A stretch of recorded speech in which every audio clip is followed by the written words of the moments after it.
ایک دفعہ کا ذکر ہے، ایک خوبصورت سرسبز وادی میں ایک چھوٹا سا جادوئی گاؤں تھا۔ وہاں ایک ننھی شہزادی رہتی تھی جس کا نام تھا اونیسے۔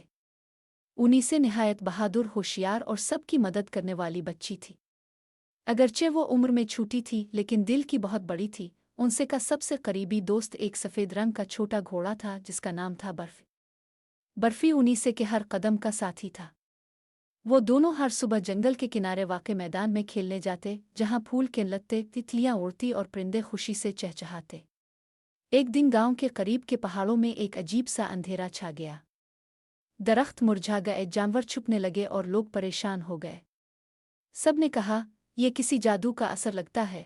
شہزاد اونیسے نے اپنی ننھی سی مٹھی بند کی اور کہا، اگر کوئی خطرہ میرے گاؤں کو ڈرا رہا ہے تو میں اسے ضرور روکوں گی۔